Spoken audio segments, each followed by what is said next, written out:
வணக்கம். வாழ்க நலமுடன், வாழ்க வளமுடன். கரிசாலை தீநீர் அப்படின்ற இந்த அருமருந்து அனைவரும் சாப்பிடக்கூடிய ஒரு அருமருந்து. சிறியவர் முதல் பெரியவர்கள் வரை, குழந்தைகளிலிருந்து பெரியவங்க வரை சாப்பிடலாம். இது வாழை வடிநீர் என்ற இந்த முறைப்படி வடிக்கிற செய்முறையை நீங்க பார்க்க போறீங்க. இப்போ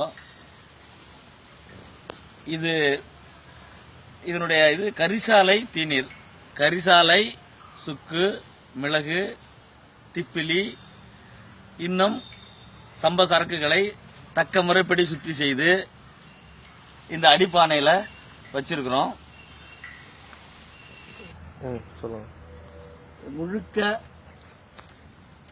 முழுக்க முழுக்க இயற்கை முறையில மண் பாத்திரங்களை கொண்டே தயார் பண்றோம். இந்த பானையில சுத்தி செய்து இதுல போட்டு இந்த சூடுபடுத்தக்குள்ள இந்த பானை காலியா இருக்கும்.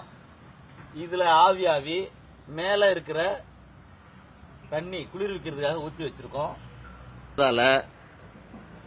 குளிர்விக்கப்பட்டு இந்த காலி பானையிலிருந்து ஆவியாக இங்க டிராப்பா கலெக்ட் ஆகுது. சொட்டு சொட்டாக இந்த பாத்திரத்துல கலெக்ட் ஆகுது. இது இப்படி தயாரிக்கப்படக்கூடியதுதான் கரிசாலை தீநீர். இதை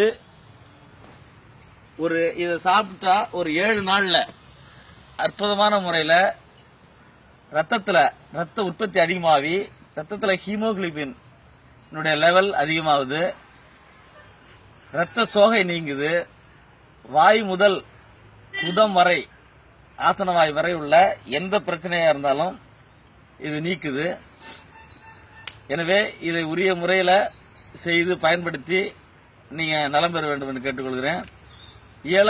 முடியாதவர்கள், தேவைப்படுபவர்கள் என்னிடம் தொலைபேசியில் அணுகி பெற்றுக்கொள்ளலாம். நன்றி.